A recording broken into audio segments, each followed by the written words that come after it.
beginning from this week, for the next 2 or 3 weeks, I'd be talking to you about the Father's love. இந்த வாரத்திலிருந்து தொடங்கி அடுத்த 2-3 வாரங்களுக்கு பிதாவினுடைய அன்பை குறித்து உங்களோடு கூட பேச வாஞ்சிக்கிறேன். So I've titled it as the Father's love. பிதாவினுடைய அன்பு என்று தலைப்பிட்டிருக்கிறேன். So as an introduction, I'm going to try and little expound on these two words, Father and love. ஒரு முன்னுரையாக இந்த 2 வார்த்தைகள் பிதாவின் மற்றும் அன்பு இந்த 2 வார்த்தைகளை குறித்து சொல்ல வாஞ்சிக்கிறேன். I think this is one of the most important revelations any child of God should have. எந்த ஒரு தேவ பிள்ளைக்கும் பெற வேண்டிய மிக முக்கியமான ஒரு வெளிப்பாடு இதுவாய் இருக்கிறது. Because this directly affects our relationship with God and our relationship with other people. காரணம் இது நேரடியாக தேவனோடு கூட இருக்கிற எங்களுடைய உறவையும் பிறரோடு கூட இருக்கிற எங்களுடைய உறவையும் அது பாதிக்கிறது. Father's love. பிதாவினுடைய அன்பு. Now there are many facets of God. தேவனுக்கு अनेक முகங்கள் இருக்கிறது. அநேக பக்கங்கள் இருக்கிறது. But one of the most important way in which God reveals himself to his children is that he is a father. தேவன் அவரே அவருடைய பிள்ளைகளுக்கு வெளிப்படுத்துகிற ஒரு மிக முக்கியமான ஒரு விதம் என்னன்னா ஒரு தகப்பனாய் அவர் வெளிப்படுகிறார்.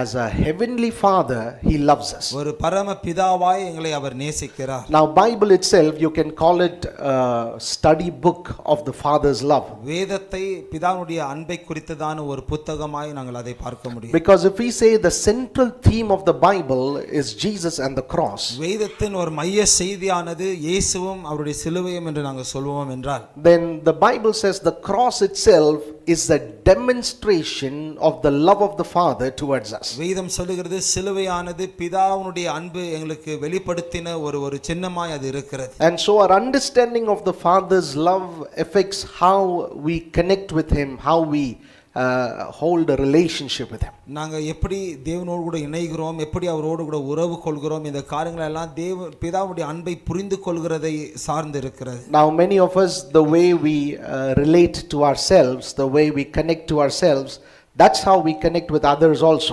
எங்களில் अनेகர் நாங்க எப்படி எங்களையே புரிந்து கொண்டிருக்கிறோமோ, எப்படி எங்களை நடத்துகிறோமோ அப்படிதான் பிறரை நாங்கள் நடத்துகிறோம், பிறரை புரிந்து கொள்கிறோம். And so if we don't understand this love, if we don't receive this love, then there's going to be a lot of things in life that's going to stop you from having a good relationship with God and with people. இந்த அன்பை நாங்கள் சரியாய் புரிந்து கொள்ளலனா பெற்றுக்கொள்ளலனா ஜனங்களை நேசிக்கிற ஒரு காரியத்தை அது பாதிக்கிறது. If you're always criticizing yourself, condemning yourself, that's how your outlook is going to be when it comes to people. நீங்க உங்களையே எப்பவுமே குறை சொல்லி கொண்டிருப்பீங்கன்னு சொன்னா ஜனங்களை நீங்கள் பார்க்கிற விதமும் அப்படியாக தான் இருக்கும். Now God's love sets us free from a lot of such negative, wrong mental ideas. தேவனுடைய அன்பு அந்த விதமான தவறான சிந்தனையிலிருந்து எங்களை விடுதலையாக்குகிறது. And so let's just remember this, the greatest expression of God's love is on the cross of Calvary by giving his son for you and me. தேவனுடைய அன்பு பிரதானமாய் வெளிப்பட்ட ஒரு இடம் கல்வாரி சிலுவையிலே தன்னுடைய குமாரனை எனக்காக உங்களுக்காக கொடுத்ததிலே அது வெளிப்பட்டது. And these two words, father and love, இந்த 2 வார்த்தைகள் பிதா மற்றும் அன்பு. Jesus very desperately wanted us to have a revelation about God being a father.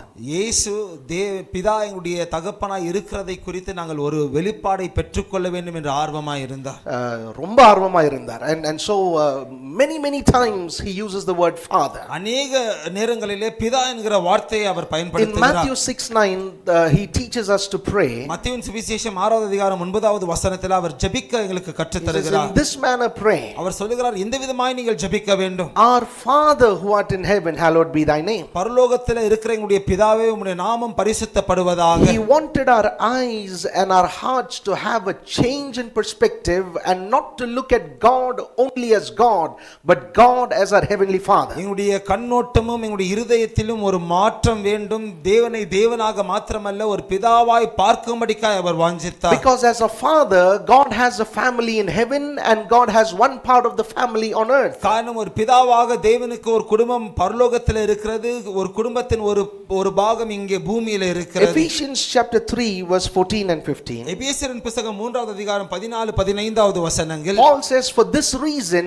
I bow my knees and pray. Pavul சொல்கிறார், இந்த ஒரு காரணத்திற்காக என் முழங்கால் படியிட்டு நான் ஜெபிக்கிறேன். I'm praying to the Father of our Lord Jesus Christ. எங்கள் ஆண்டவராகிய இயேசு கிறிஸ்துவின் பிதாவினிடத்திலே நான் ஜெபிக்கிறேன். He is the Father of Jesus and he is your father and my father. அவர் இயேசுவின் பிதாவாகவும் இருக்கிறார், என்னுடைய உங்களுடைய ஒரு பிதாவாகவும் இருக்கிறார். And he says, from this Father the whole family of God which is in heaven and on earth is named. அவர் சொல்லுகிறார், இந்த ஒரு பிதாவின் நிலத்திலிருந்து தான் பரலோகத்தில் பூமியில் இருக்கிற எல்லா குடும்பங்கள் அதனுடைய பெயரை பெறுகிறது. In other words, the spiritual family of God, we are named as in connection with the Father. வேற வார்த்தையில தேவனுடைய இந்த ஒரு ஆவிக்குரிய குடும்பமானது எங்களுடைய பெயரை பிதாவோடு கூட இணைக்கப்பட்டு தான் நாங்கள் பெறுகிறோம். That we are called the children of God and he is our Father. நாங்கள் தேவ பிள்ளைகள் என்று அழைக்கப்படுகிறோம், அவரோ எங்களுடைய பிதாவாய் இருக்கிறார். Now think about it. God is self-sufficient. இதை குறித்து யோசித்து பாருங்க. தேவனுக்கு எந்த ஒரு தேவையும் இருக்கிறது இல்லை. He is not dependent on anybody. யாரையும் அவர் சார்ந்து இருப்பதில்லை.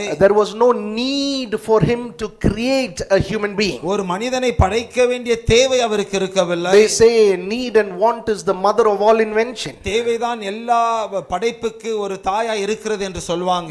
That somebody needs to get water to their house, they invented pipe and so that the water can directly come into the house. ஒருவருக்கு வீட்டுக்குள்ள தண்ணீர் வேணும், அந்த தேவை நிமித்தமாய் தண்ணீர் உள்ளே வரும்படிக்கான அந்த குழாயை கண்டுபிடித்தார்கள். But God had no need to create human beings. ஆனால் தேவனுக்கோ மனிதர்களை படைக்க வேண்டிய எந்த ஒரு தேவையும் இருக்கவில்லை. And yet out of his own choice, his own desire and will, there was choice, there was desire, there was will, and out of that he decides to have us and he would be our father and we would be his children. ஆகையால் தான் அவருடைய சொந்த சித்தத்தின்படி வாஞ்சையின்படி தீர்மானத்தின்படி எங்களை படைக்க அவர் தீர்மானித்தார், எங்களை அவர் படைத்தார். The main goal was that he'd be the father and we'd be his sons and daughters. பிரதான நோக்கம் அவர் எங்களுடைய பிதாவாய் இருப்பார், நாங்களும் அவருடைய பிள்ளைகளாய் இருப்போம். So God kind of positioned himself, put himself in a place where he longs to be a father, and in that sense there is a need in his heart to be a father to you and me. தேவன் தன்னையே ஒரு பிதாவாய் இருக்க வேண்டிய வாஞ்சிக்கிற ஒரு ஸ்தானத்தில் வைத்தபடியினால் அந்த ஒரு பிதாவின் ஒரு உறவு அங்கே வருகிறது. In other words, God longs, he desires to be our father. வேற வார்த்தையிலே தேவன் எங்களுடைய பிதாவாய் இருக்க அவர் வாஞ்சிக்கிறார். It's his desire. அது அவருடைய வாஞ்சை. It's his choice. அது அவருடைய தீர்மானம். He longs for you and me as sons and daughters. நானும் நீங்களும் அவருடைய பிள்ளைகளாய் இருக்கும்படிக்காய் அவர் ஏங்குகிறார். Ekam, there is a longing in his heart. அவருடைய இருதயத்தில் ஒரு ஏக்கம் இருக்கிறது. And so we've dealt with the word father. அந்த பிதா என்கிற அந்த வார்த்தையை நாங்கள் பார்த்தோம். Now please also remember the title is the father's love. அந்த தலைப்பு பிதாவினுடைய அன்பு. So that word love, we need to get a little understanding of it. அந்த அன்பு என்கிற வார்த்தை குறித்து கொஞ்சம் புரிந்து கொள்ளுதல் எங்களுக்கு தேவை. In context of God. தேவன் என்று வரும்பொழுது அந்த வார்த்தையை நாங்கள் புரிந்து கொள்ள வேண்டும். Now in our human context we have the word love and we have many meanings for it. மனிதர்களாய் இந்த அன்பு என்கிற வார்த்தைக்கு अनेक அர்த்தங்களை நாங்கள் வைத்திருக்கிறோம். But the Bible when it talks about God, ஆனால் வேதம் தேவனை குறித்து பேசும் பொழுது 1 John 4:8 the Bible says 1 யோவானின் புத்தகம் 4வது அதிகாரம் 8வது வசனம் வேதம் சொல்லுகிறது that God is love. தேவன் அன்பாய் இருக்கிறார். God is love. தேவனே அன்பாய் இருக்கிறார். Now if you take several other scriptures about God's kind of love and the love that is in God, தேவனுடைய அன்பை குறித்தும் தேவனுக்குள்ளாக இருக்கிற அன்பை குறித்ததான अनेक வசனங்களை நாங்கள் பார்க்கும் பொழுது it talks about how God's love is unconditional. தேவனுடைய அன்பு அதிலே எந்த ஒரு நிபந்தனைகள் இல்லை என்பதை நாங்கள் பார்க்கிறோம். You know, there are conditions in life. வாழ்க்கையில சில நிபந்தனைகள் இருக்கிறது. They bought an adulterous woman and they said according to the condition and the rule stone her. ஒரு விபச்சார ஸ்திரியை கொண்டு வந்து நிபந்தனைகளை பிரகாரமாய் பிரமாணத்தின் பிரகாரமாய் கல்லெறிந்து கொல்லுங்கள் என்று சொன்னார்கள். But Jesus did not hold on to that condition. ஆனால் இயேசுவோ அந்த நிபந்தனையை அவர் பிடித்துக் கொள்ளல. He was more interested in saving her and then saving her from sin. அவளை காப்பாற்றவும் அவளை பாவத்திலிருந்து ரட்சிக்கிறதிலே அவர் ஆர்வம் கொண்டார். Not just save her from the penalty of of sin, நிறைய பாவத்தின் தண்டனையிலிருந்து அவளை காப்பாற்றுகிறது அல்ல, but also to save her from sin itself. பாவத்திலிருந்தே அவளை மீட்டுக் கொள்ளும்படிக்காக. And he says, go and sin no more. இதற்கு மேல போய் பாவம் செய்யாதே என்று அவர் சொல்லுகிறார். And he makes sure that nobody would stone her. யாருமே கல்லெறியாதபடிக்கு அவர் பார்த்துக்கொண்டார். And so his love is unconditional. அவருடைய அன்போ அது எந்த ஒரு நிபந்தனைகள் இல்லாத ஒரு And அன்பு. it's unlimited. அது அளவற்ற ஒரு அன்பு. It's eternal. அது நித்திய ஒரு அன்பு. It's huge. அது பெரிய அன்பு. And so the Bible in very simple terms says God is love. வேதம் ரொம்ப எளிமையான வார்த்தைகளிலே சொல்லுகிறது தேவனே அன்பாய் இருக்கிறார். Now the problem with this, இதுல இருக்கிற ஒரு பிரச்சனை என்னன்னா, we relate to God as a father based on our experience with our parents. நாங்க எங்க பெற்றோர்களோடு கூட இருக்கிற அனுபவத்தை கொண்டுதான் தேவனை ஒரு பிதாவாய் நாங்கள் அதை வைத்து நாங்கள் பார்க்கிறோம். Now for some of you it's a good and a wonderful experience. உங்களில் சிலருக்கோ ரொம்ப நல்ல சிறந்த ஒரு அனுபவமாய் அது இருக்கிறது. So when I say he is our heavenly father, it brings a lot of joy in the heart. அவர் எங்களுடைய பரம பிதா பரலோக பிதா என்று சொல்லும் பொழுது இதயத்தில் அது சந்தோஷத்தை கொண்டு வருகிறது. Some of us we've had very painful experience. எங்களில் சிலருக்கோ கொஞ்சம் வலி நிறைந்த ஒரு அனுபவமாய் இருக்கிறது. And so when I say God is your heavenly father, it kind of jogs in memory, that kind of brings in a heartache. தேவன் உங்களுடைய பரம பிதா என்று சொல்லும் பொழுது உங்களுக்கு இதயத்தில் வலியை கொண்டு வருகிற சிந்தனைகள் எழும்புகிறது. And so before we start on the series, I want to make it very clear, we should not look at God through the lens of our experience with our father. இந்த தொடர் செய்தியை நான் ஆரம்பிப்பதற்கு முன்பதாய் ஒரு காரியத்தை தெளிவுபடுத்த வாஞ்சிக்கிறேன். தேவனை ஒரு பிதாவாய் எங்களுடைய அனுபவத்தை கொண்டு நாங்கள் பார்க்க கூடாது. Whether it is a good father or a bad father, ஒரு நல்ல ஒரு அப்பாவா இருந்தாலும் கெட்ட ஒரு அப்பாவா இருந்தாலும், both of the ideas from your mind you must take it off. உங்க மனதிலிருந்து இந்த இரண்டு சிந்தனைகளை நீங்கள் எடுத்து போட வேண்டும். You must not apply it, see through the lens of your relationship with your father. உங்களுடைய அப்பாவோடு கூட இருக்கிற அந்த உறவை அந்த ஒரு கண்ணாடியின் மூலமாய் இதை நாங்கள் பார்க்க கூடாது. Liberate, set your mind free from all of that. அந்த காரியங்களிலிருந்து உங்களுடைய மனதை நீங்கள் விடுதலையாக்க வேண்டும். Because the truth of God's word exposes and sets before us the truth of God's love. காரணம் கர்த்தருடைய வார்த்தையின் சத்தியமானது உண்மையான தேவனுடைய அன்பை குறித்து எங்களுக்கு அது காட்டுகிறது. And if you take the best of the father and compare it to God the Father, he would still be evil and God would be so good. மிக சிறந்த ஒரு அப்பாவை எடுத்தும் கூட நீங்க பரலோக பிதாவுக்கு ஒப்பிட்டு பார்ப்பீர்கள் என்று சொன்னால் அங்கே தீமையை நீங்கள் பார்க்க முடியும். தேவனும் அவர் நல்லவர். He could be the best father in the world. இந்த உலகத்திலே மிக சிறந்த ஒரு தகப்பனாய் அவன் இருக்கலாம். He could get all the awards, his children, grandchildren, everybody can say, the world and the society can say, this is the best father. எல்லா விருதுகள் எல்லாம் பெற்று சமுதாயமும் உலகமும் பார்த்து இவன் தான் சிறந்த தகப்பன் என்று அவர்கள் பெயர் கொடுக்கலாம். And still when you take that good father and compare it with the heavenly father, he would look very evil. ஆனாலும் கூட அந்த நல்ல தகப்பனை எடுத்து பரலோக பிதாவோடு கூட ஒப்பிட்டு பார்ப்பீர்கள் என்று சொன்னால் தீமையை நீங்கள் பார்க்க முடியும். Did not Jesus say, you being evil, you give good gifts to your children? நீங்க துன்மார்க்கர்களாய் இருந்தும் கூட நல்ல ஈவுகளை பிள்ளைகளுக்கு தரீங்களே என்று இயேசு பார்த்து சொல்லுகிறார். How much more will the heavenly father give good gifts to his children? இன்னும் எத்தனையாய் நல்ல ஈவுகளை பரலோக பிதாவுடைய பிள்ளைகளுக்கு தருவார். Talking about the Holy Spirit, he says that. ஆவியானவரை குறித்து சொல்லும் பொழுது இயேசு அதை சொல்லுகிறார். And so we must have this in the mind that when I talk about heavenly father, don't have your experiences as a part of it. We must have our mind clear to look at the scripture. நாங்க பரலோக பிதாவை குறித்து பேசும்பொழுது எங்களுடைய அனுபவத்தை கொண்டு அதை நாங்கள் பார்க்க கூடாது. எங்க மனம் தெளிவாய் நாங்கள் வசனங்களை நாங்கள் பார்க்க வேண்டும். If not, somewhere there it's always going to hold you back from experiencing and relating to God in the way he wants us to experience and relate. இல்லனா தேவனை அனுபவிக்க அவரை புரிந்து கொள்கிற அவர் எதிர்பார்க்கிற அந்த விதத்தில் அவரை அனுபவிக்கவும் புரிந்து கொள்ளவும் முடியாது. So today I'm going to do 3 and 7 points. இன்றைக்கு 3 மற்றும் 7 குறிப்புகளை சொல்ல வாஞ்சிக்கிறேன். I want to tell you 3 things first. முதலாவது 3 காரியங்களை சொல்ல வாஞ்சிக்கிறேன். And then we're going to deal with 7 misconceptions or 7 wrong ideas about about the father's love. அதற்கு பிறகு 7 பிதாவுடைய அன்பை குறித்ததான 7 தவறான புரிந்து கொள்ளுதலை குறித்து நான் சொல்ல வாஞ்சிக்கிறேன். 7 mindset that is wrong, and through that mindset if we try to connect with God, you're going to have a wrong idea about God. 7 சிந்தனைகள் தவறான சிந்தனைகள் அந்த சிந்தனையோடு கூட தேவனோடு இணைய நாங்கள் முயற்சிப்போம் என்று சொன்னால் தவறான புரிந்து கொள்ளுதல் எங்களுக்கு உண்டாகும். So we'll do 3 first and then 7. முதலாவது 3ஐ பார்ப்போம், பின்பதாக 7 குறிப்புகளை பார்ப்போம். All right, first Firstly, முதலாவதாக God is relational. தேவன் உறவை சார்ந்தவராய் இருக்கிறார். God is relational. தேவன் உறவை சார்ந்தவராய் Let's இருக்கிறார். read a scripture from John 17. யோவானின் புத்தகம் 17வது அதிகாரத்திலிருந்து ஒரு வசனத்தை வாசிக்க John கேட்கலாம். 17:24. யோவானின் சுவிசேஷம் 17வது அதிகாரம் 24வது வசனம்.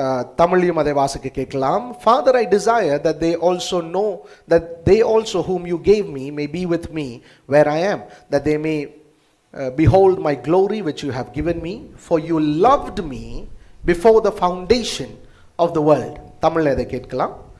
பிதாவே, ஆஹா. உலக தோற்றத்துக்கு முன் நீர் என்னில் அன்பாய் இருந்தபடினால் போதும். உலக தோற்றத்துக்கு முன், before the foundation of the world, you loved me. உலக தோற்றத்திற்கு முன் நீர் என்னை நேசித்தீர். You see, God is relational. தேவன் உறவை சார்ந்தவர். Before anything was created, between the triune God, the Father, Son and the Holy Spirit, there was love.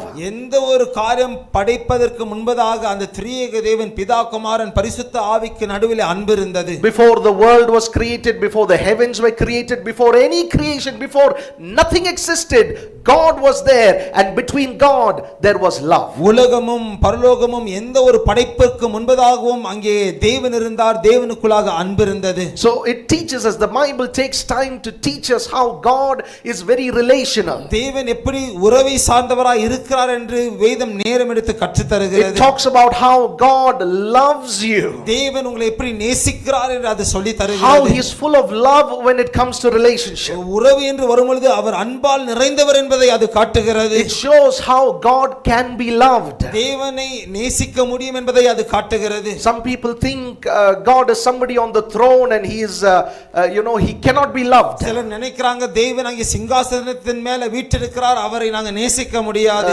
That somehow he is some kind of an energy and something else that he cannot be loved. அவர் ஒரு விதமான ஒரு வல்லமை ஏதோ ஒரு காரியமா இருக்கிறார், அவரை நேசிக்க முடியாது என்று நினைக்கிறார்கள். But the Bible makes it clear God loves and he can be loved back. வேதம் தெளிவுபடுத்துகிறது, தேவன் நேசிக்கிறார், அவரை மீண்டுமாய் நாங்களும் நேசிக்க முடியும். When they asked Jesus what is the first commandment in Mark chapter 12, மார்க்கின் சுவிசேஷம் 12வது அதிகாரத்திலே பிரதானமான கட்டளை குறித்து இயேசுவை பார்த்து கேட்ட பொழுது Jesus immediately spoke about loving God with all your heart, mind and strength and loving your neighbor as yourself. இயேசு உடனடியாய் உன் முழு இருதயத்தோடு ஆத்மாவோடு பலத்தோடு தேவனை அன்பு கூறுவதை குறித்தும் உன்னை போலவே பிறரை நேசிக்கிறதை குறித்தும் அவர் சொல்லுகிறார். When Jesus said that, he implied and clarified many things. இயேசு அதை சொன்ன பொழுது अनेक காரியங்களை அவர் தெளிவுபடுத்தினார். One, he is implying that God can be loved. தேவனை நாங்கள் நேசிக்க முடியும் என்பதை அவர் காட்டுகிறார். That God responds to your love. தேவன் உங்களுடைய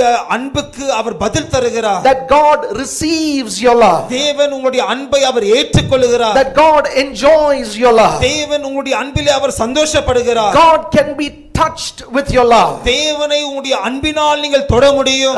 That God can feel your love. தேவன் உங்களுடைய அன்பை அவர் உணர முடியும்.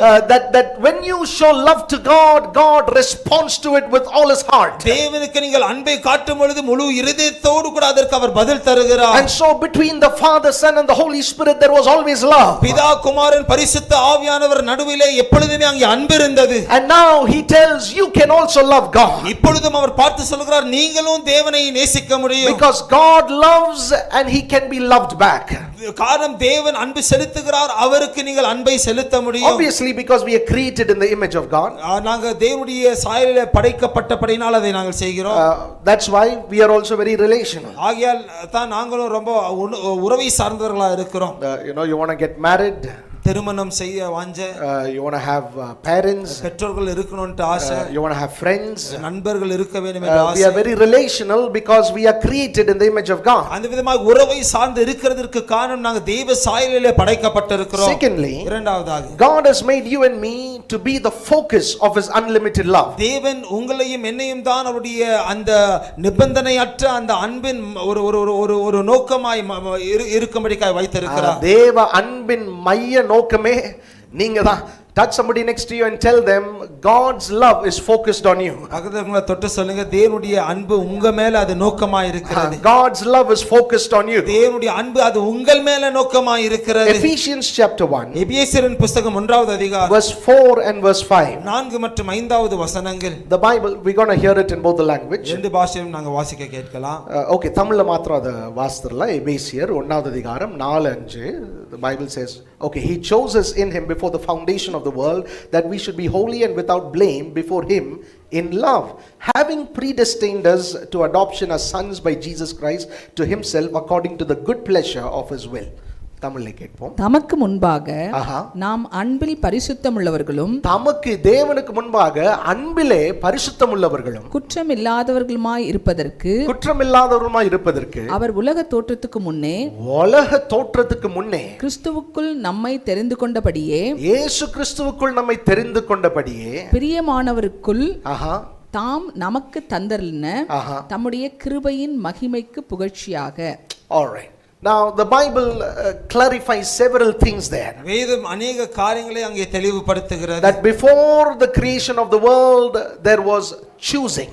உலகத்தின் சிருஷ்டிப்புக்கு முன்பதாய் அங்கே ஒரு தெரிந்து கொள்ளுதல் இருந்தது. That God planned and he began to choose. தேவன் திட்டமிட்டு சில காரியங்களை அவர் தெரிந்து கொண்டார். And he chose us in Christ Jesus. கிறிஸ்து இயேசுவுக்குள்ளாக எங்களை அவர் தெரிந்து கொண்டார். If you believe on the Lord Jesus and you're baptized, God chose you in Christ Jesus. ஆண்டவராகிய இயேசு கிறிஸ்துவை விசுவாசித்து ஞானஸ்நானம் பெற்றிருப்பீர்கள் என்று சொன்னால் கிறிஸ்து இயேசுவுக்குள் தேவன் உங்களை தெரிந்து கொண்டார். And he made this choice before the world was created. இந்த ஒரு தெரிந்து கொள்ளுதலை உலகம் சிருஷ்டிக்கப்படுகிறதற்கு முன்பதாய் அதை அவர் செய்து முடித்தார். In fact, because of this reason is why he created the world. இந்த ஒரு காரணத்திற்காக தான் அவர் உலகத்தையே படைத்தார். That's why the world is not going to be there forever. ஆகையால் தான் உலகம் நித்தியத்திற்கும் இருக்க போகிறதில்லை. Believers are going to be there. விசுவாசிகள் நாங்கள் இருப்போம். But there is coming a time the world will not exist anymore. ஆனா ஒரு நாள் வருகிறது உலகமானது முடிந்து போயிருக்கும். A new earth will be formed. ஒரு புதிய பூமி அது படைக்கப்பட்டிருக்கும். Meaning the surface of the earth.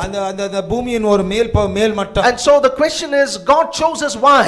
கேள்வி என்னன்னா தேவன் எங்களை தெரிந்து கொண்டார் ஏன்? And the Bible gives us several reasons. வேதம் अनेक காரணங்களை அங்கே தருகிறது. One, to love us. ஒன்று எங்களை நேசிக்கும்படிக்காக. So that we can love God and God can love us. நாங்கள் தேவனை நேசிக்கவும் மீண்டுமாய் தேவன் எங்களை நேசிக்கும்படிக்காக அதை செய்தார். Secondly, to be holy. இரண்டாவதாக பரிசுத்தமாய் இருக்கும்படிக்காக. Thirdly, to adopt us as sons and daughters into the family of God. மூன்றாவதாக தேவனுடைய குடும்பத்திற்குள்ளாக பிள்ளைகளாய் மகளாய் எங்களை ஏற்றுக்கொள்ளும்படிக்காக. To adopt us.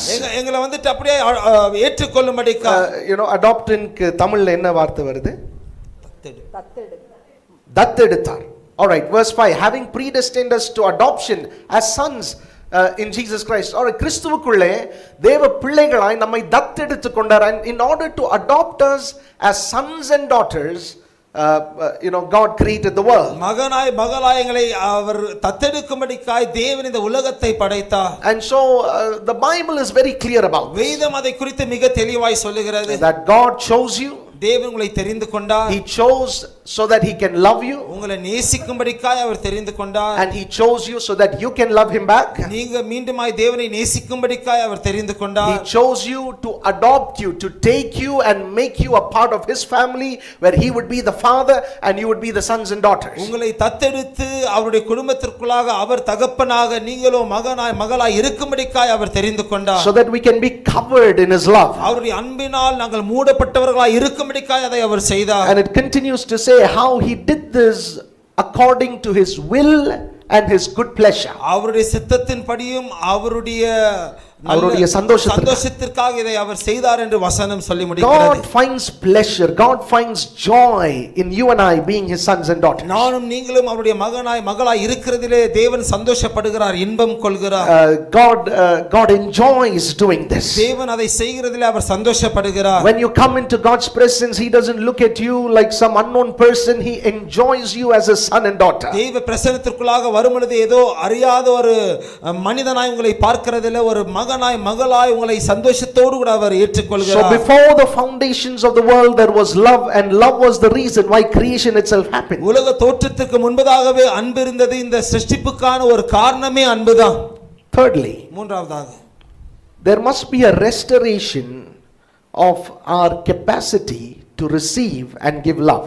அந்த அன்பை பெற்றுக்கொள்ளவும் கொடுக்கவும் அந்த தன்மையை மீண்டுமாய் கட்டி எழுப்ப வேண்டிய ஒரு தேவை இருக்கிறது. Because sin has broken our capacity to receive love from God and to love back. தேவனிடத்திலிருந்து அன்பை பெறவும் மீண்டுமாய் அன்பு செலுத்தவும் இருக்கிற அந்த ஒரு தன்மையை பாவமானது உடைத்திருக்கிறது. I'll kind of get into the details of it in the coming weeks. வருகிற வாரங்களிலே இதை நாங்க இன்னும் ஆழமாய் பார்க்கலாம். But so much I would say. ஆனா இந்த ஒரு காரியத்தை சொல்ல வாஞ்சிக்கிறேன். Unconsciously or subconsciously we kind of build a wall around us. எங்களே அறியாமல் எங்களை சுற்றி ஒரு மதிலை நாங்கள் எழுப்புகிறோம். There is an emotional barrier that does not receive and does not give love.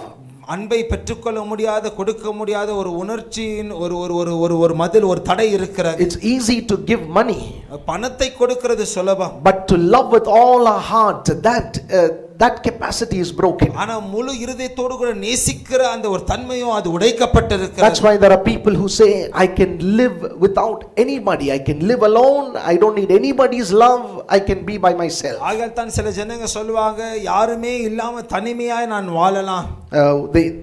We distance ourselves and isolate ourselves from others. பிறரிடத்திலிருந்து எங்களை நாங்கள் தூரப்படுத்துகிறோம், தனிமைப்படுத்துகிறோம். Somehow we don't want to get too close. எப்படியோ ரொம்ப நெருக்கமா போக கூடாதுன்னு நாங்க நினைக்கிறோம். With anybody, யாரா இருந்தாலும், with everybody we kind of build a wall of defense around us. எல்லாரிடத்திலிருந்தும் ஒரு பாதுகாப்பின் மதிலை போல ஒரு மதிலை நாங்கள் எழுப்பிக் கொள்கிறோம். And this kind of a broken heart and a wrong mindset carries on into marriage. இந்த விதமான உடைக்கப்பட்ட இருதயம், தவறான சிந்தனை அது திருமணத்திற்குள்ளாக போகிறது. And then the person gets married, but there is already a wall around and they're never able to get close even with their spouse. அந்த மனிதனுக்கு திருமணம் நடக்கிறது, ஆனா சுற்றிலும் ஒரு மதில் இருக்கிறபடியால் அவங்க மனைவியோடு கூட கணவனோடு கூட நெருக்கமா இருக்க முடிகிறது. There's always a difficulty. எப்பொழுதுமே ஒரு கஷ்டம் இருக்கு. The two are not able to be one. இருவரும் ஒருவராய் இருக்க முடிகிறது இல்ல. And then it carries on into being parents. அதற்கு பிறகு பெற்றோர்களா இருக்கிற அந்த காரியத்திற்குள்ளாக அது தொடர்ந்து போகிறது.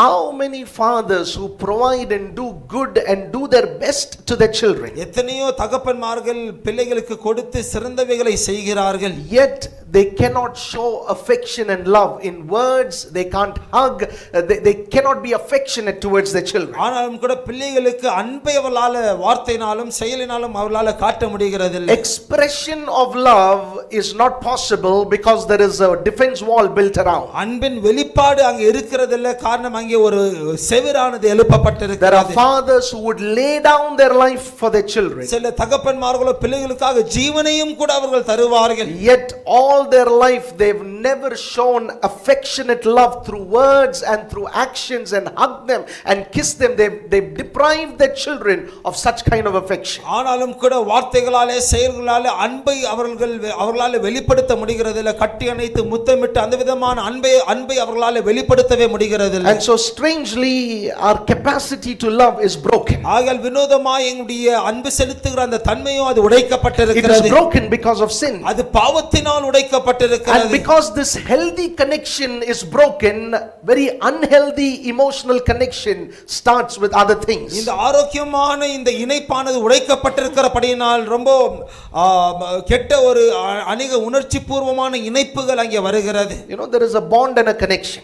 ஒரு இணைப்பு இருக்கிறது. There's a bond and a connection.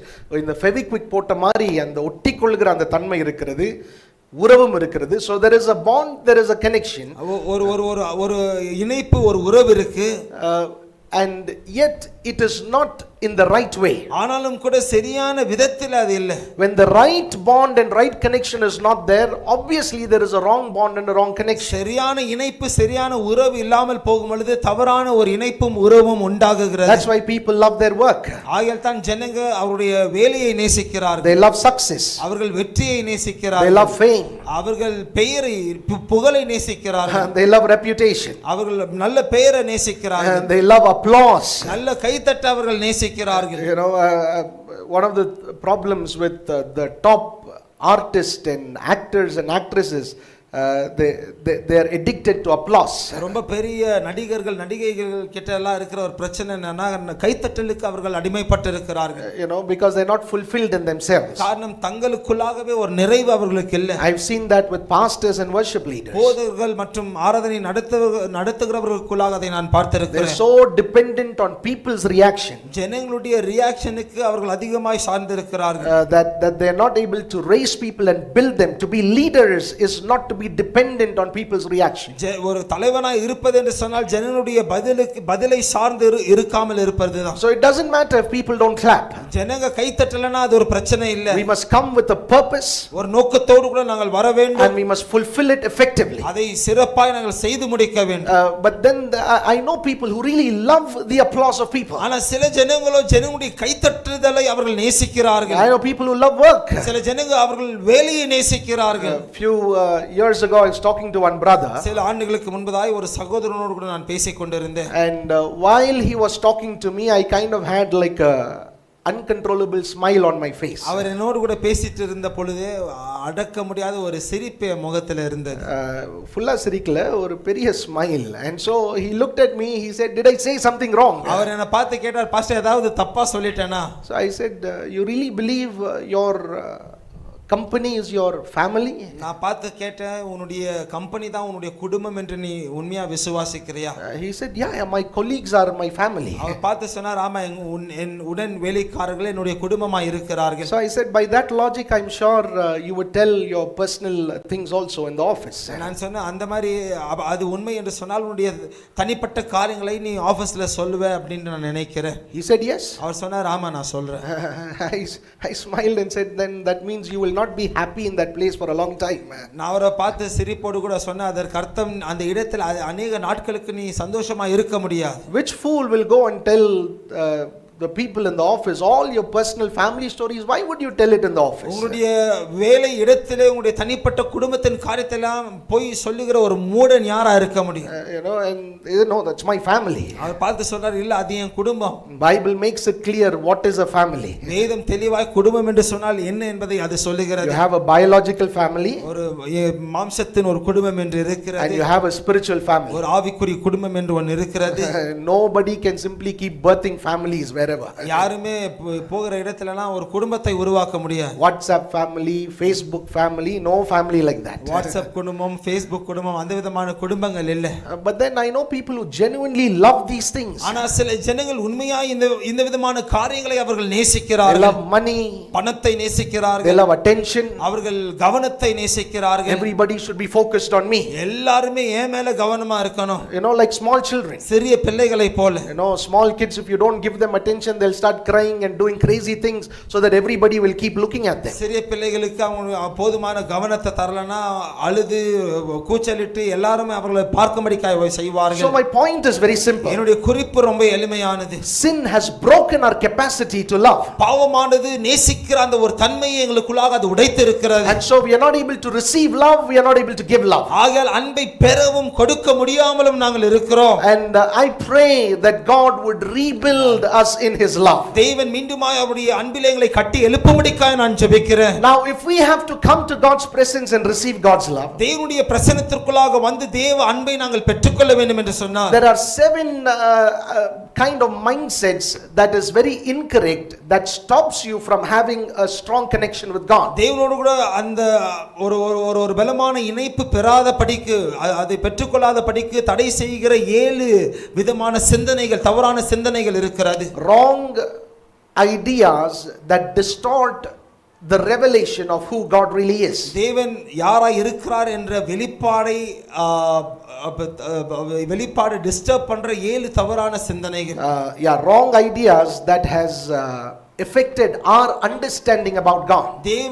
தேவனை குறித்து எங்களுடைய புரிந்து கொள்ளுதலை தாக்கி இருக்கிற 7 தவறான சிந்தனைகள். And when your very understanding about God is affected, the very way we relate to him, the very way we run this relationship with him, that is directly affected. தேவனை குறித்து தவறான புரிந்து கொள்ளுதல் இருக்கும் என்று சொன்னால் அவரோடு கூட நாங்க உறவு கொள்கிற அந்த விதம் அது வந்துட்டு பாதிக்கப்படுகிறது. And so I want to quickly tell you 7 things and close. சீக்கிரமா 7 காரியங்களை சொல்லி முடிக்க நான் நான் வாஞ்சிக்கிறேன். Firstly, the prodigal son mindset. முதலாவது கெட்ட குமாரனின் ஒரு மனப்பான்மை. All of us know the story of the prodigal son. நாங்க எல்லாரும் கெட்ட குமாரனின் கதையை நாங்கள் அறிந்திருக்கிறோம். And so this is the mindset of the prodigal son. அந்த கெட்ட குமாரனின் ஒரு மனப்பான்மை இதுதான். I am unworthy to be a son, I will be a servant. ஒரு பிள்ளையாய் இருக்க நான் தகுதியற்றவன், நான் ஒரு வேலைக்காரனாய் இருப்பேன். I am unfit, I am never good enough to be loved by my father. என் தகப்பனாலே நேசிக்கப்பட நான் தகுதியற்றவன். Now please remember, this is the right mindset during repentance,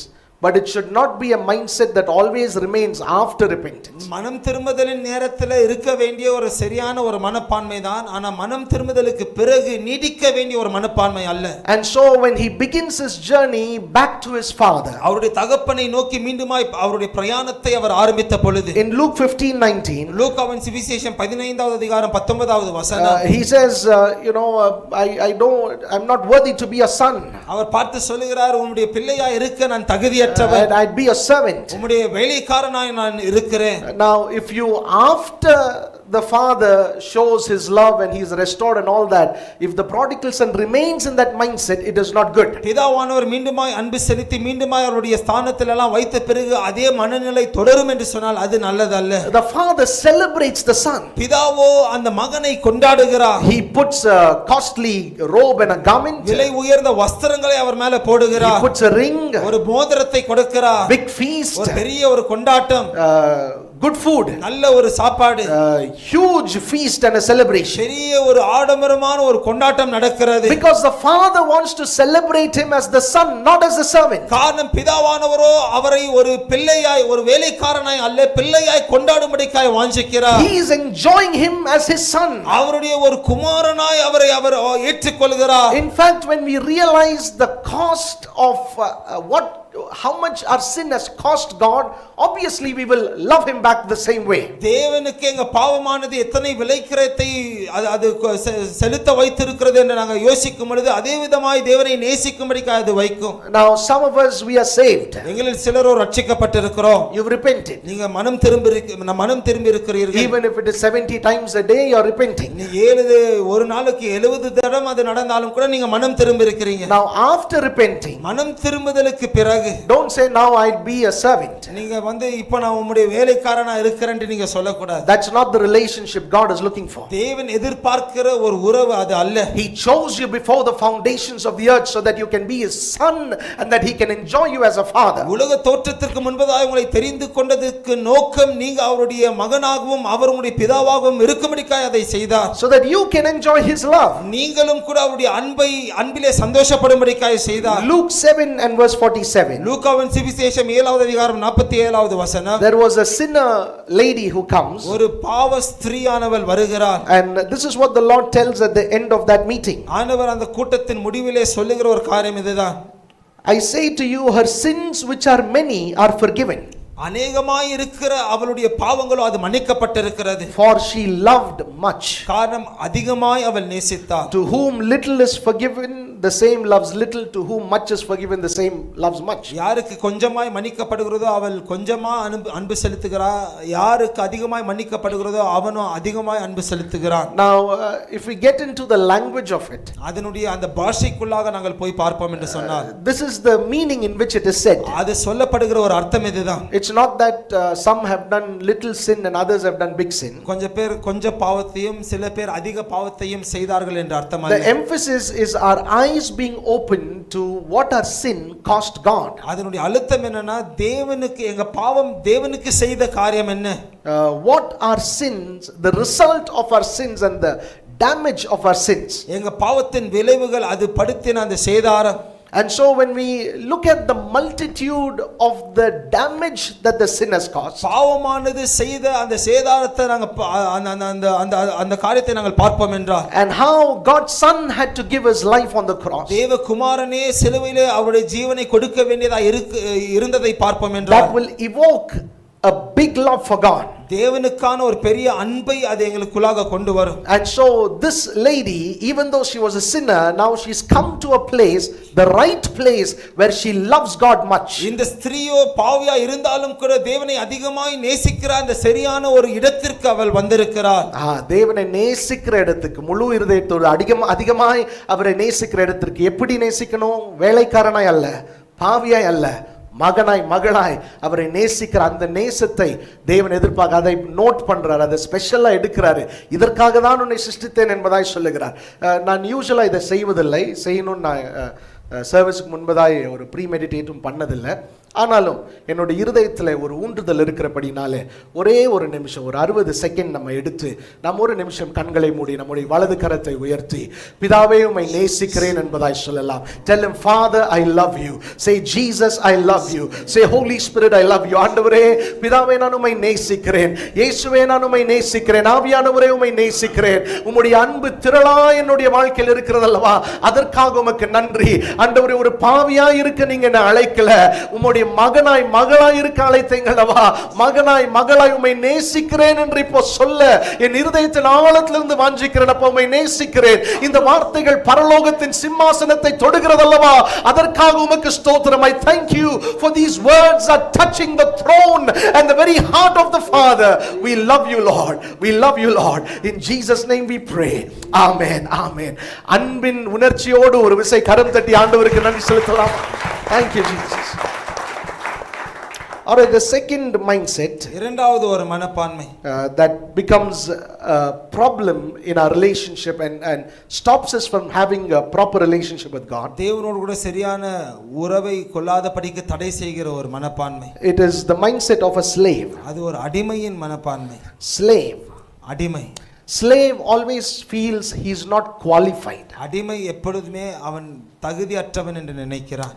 A slave feels he is disqualified from all the love and the blessings of the Father. பிதாவுடைய எல்லா அன்பு ஆசீர்வாதங்களுக்கு அவன் தேறினவன் அல்ல என்று அவன் நினைக்கிறான். In other words, he says, I have no inheritance. If I'm a son, I can inherit, I can have the wealth of my father coming to me, but as a slave I cannot inherit anything. வேற வார்த்தையில அந்த சுதந்தரித்துக் கொள்கிற மனப்பான்மையில ஒரு பிள்ளையாய் இருந்தேன் என்று சொன்னால் பிதாவுடைய அன்பு எனக்கு சொந்தமாகும், ஆனால் அடிமையாய் இருக்கிறேன், எந்த ஒரு சுதந்திரமும் எனக்கு இல்லை என்று அவன் சொல்லுகிறான். But the Bible says in Romans 8:17, ஆனால் ரோமரின் புத்தகம் 8வது அதிகாரம் 17வது வசனத்தில் வேதம் சொல்லுகிறது, God has qualified us to be sons and daughters and that we are heirs of the inheritance that we get from God. தேவன் குமாரர்களாய் குமாரத்திகளாய் எங்களை தேறினவர்களாய் மாற்றி தேவனுடைய ஆசீர்வாதங்களுக்கு சுதந்திரவாளிகளாய் எங்களை மாற்றி இருக்கிறார். We are heirs with Christ. கிறிஸ்துவோடு கூட நாங்கள் சுதந்திரவாளிகளாய் இருக்கிறோம். And the Bible teaches very clearly God does not want us to behave like slaves when we come to him. வேதம் மிக தெளிவாய் கற்றுத்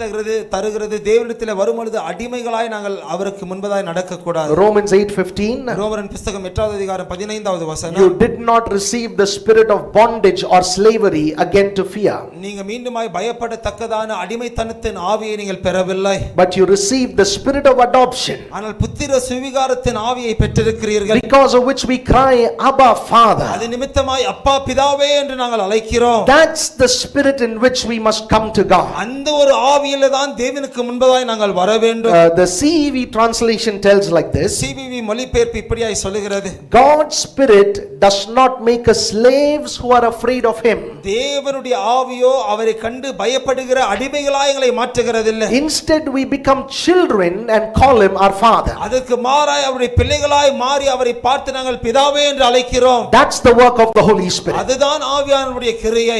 The GNT translation, GNT translation சொல்லுகிறது, the spirit that God has given you does not make you slaves தேவன் உங்களுக்கு கொடுத்த ஆவி உங்களை அடிமைகளாய் மாற்றுகிறதில்லை and cause you to be afraid. உங்களை பயப்பட வைக்கிறதில்லை. Instead, அதற்கு மாறாய் the spirit makes you God's children, அந்த ஆவியோ உங்களை தேவ பிள்ளைகளாய் மாற்றுகிறது. and by the spirit's power you cry out to God, Father, my Father.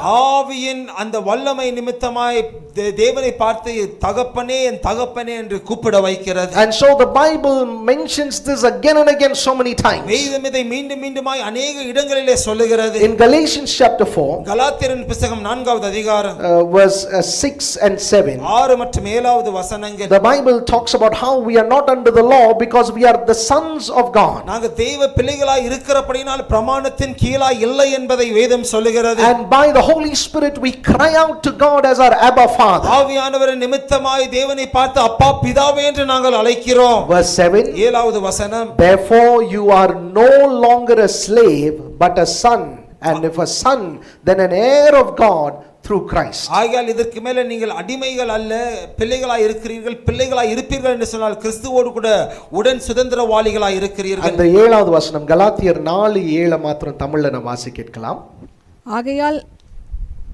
ஆகையால் நீ இனி அடிமையாயிராமல் புத்திரனாயிருக்கிறாய். நீ புத்திரனே ஆனால் கிறிஸ்து மூலமாய் தேவனுடைய சுதந்திரனுமாயும் இருக்கிறாய். ஆல்ரைட், ரொம்ப அருமையான வசனம். தயவு செய்து எல்லாரும் வாய் திறந்து சத்தமா இதை சொல்லும்படி கேட்கிறேன். சிஸ்டர் படிக்க நாங்க எல்லாரும் பின்பதாய் சொல்லலாம். மறுபடியும் எல்லாரும் சத்தமா சொல்லலாம். சிஸ்டர் வாசிங்க. ஆகையால் நாம் அடிமைகளாயிராமல் புத்திரராயிருக்கிறோம். புத்திரரே ஆனால் கிறிஸ்து மூலமாய் தேவனுடைய சுதந்திரமாயும் இருக்கிறோம். ஹல்லேலூயா.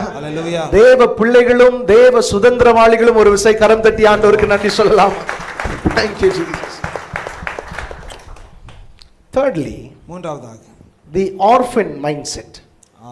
அனாதையின் ஒரு மனப்பான்மை. All right, so an orphan feels abandoned and left. ஒரு அனாதை திக்கற்றவனாய் விடப்பட்டவனாய் உணர்கிறான்.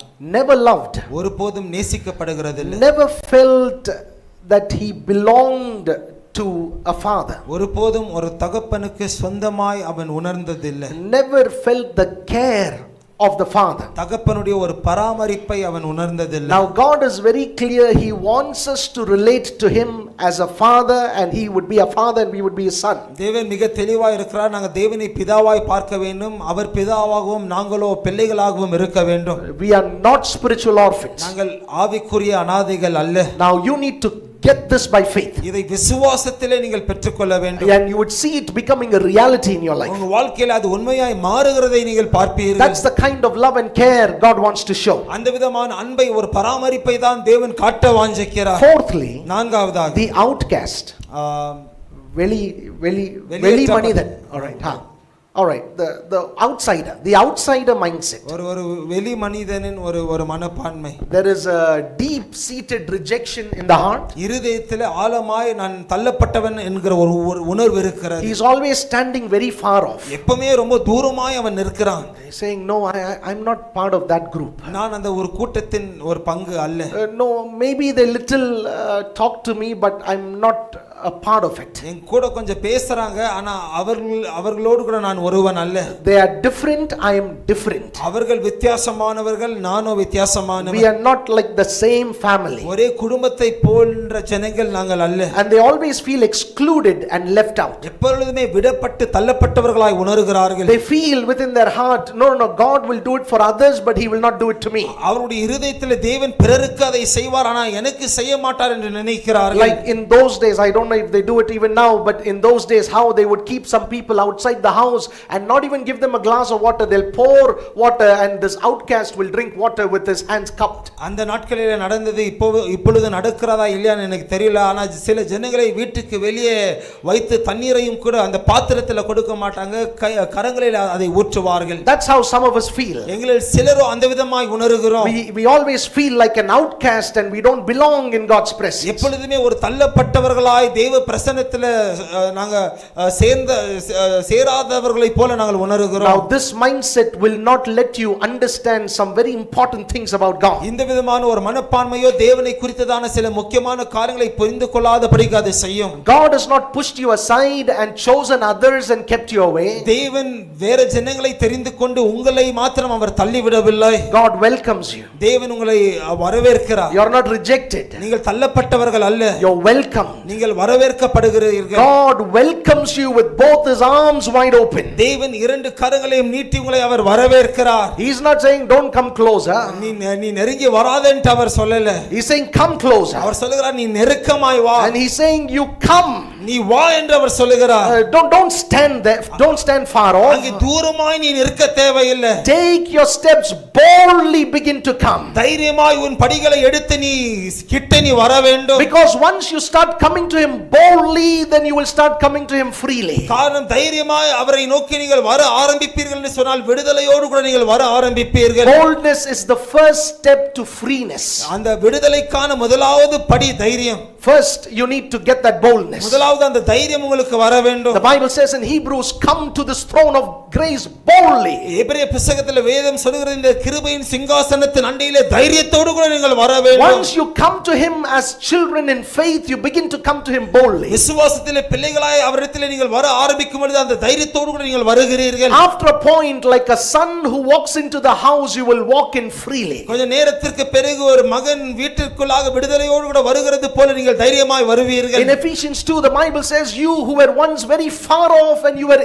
aliens, now by the blood of Jesus, God has brought you near. எபேசியரின் புத்தகம் 2வது அதிகாரத்தில் வேதம் சொல்கிறது, ஒரு காலத்தில் நீங்கள் ரொம்ப தூரமாய் அந்நியர்களைப் போல நீங்கள் தூரமாய் இருந்தீர்கள், ஆனால் இப்பொழுது தேவனுக்கு சமீபமாய் இருக்கிறீர்கள். Ephesians 2:13 and 14, the Bible tells that. எபேசியரின் புத்தகம் 2வது அதிகாரம் 13 14வது வசனங்கள் வேதம் அதை சொல்லுகிறது. 12, 13, 14 12 13 14வது வசனங்கள் talks about how we were far off. நாங்க எப்படி தூரமாய் இருந்தோம் என்று வேதம் We சொல்லுகிறது. were outcast. நாங்க அப்படியே தள்ளப்பட்டவர்களாய் But இருந்தோம். now that is not the case. ஆனால் இப்பொழுதோ நிலைமை அப்படி இல்ல. The Father's love is so much that he wants you to come boldly and freely. பிதாவின் அன்பு எத்தனையா இருக்கிறது என்று சொன்னால் விடுதலையோடு கூட தைரியமாய் நீங்கள் வரும்படிக்காய் அவர் வாஞ்சிக்கிறார். Fifthly, ஐந்தாவதாக the proud elder brother, elder sister, the proud sibling mindset. பெருமையுள்ள ஒரு அண்ணன் சகோதர சகோதரியினுடைய ஒரு மனப்பான்மை. The proud sibling mindset. பெருமையுள்ள ஒரு சகோதர சகோதரியினுடைய ஒரு மனப்பான்மை. In the prodigal son incident, கெட்ட குமாரனுடைய அந்த சம்பவத்தில் the elder brother had this mindset. அந்த மூத்த சகோதரனுக்கு இந்த ஒரு மனநிலை இருந்தது. He wanted to have a relationship with his father based on the perfect record that he has.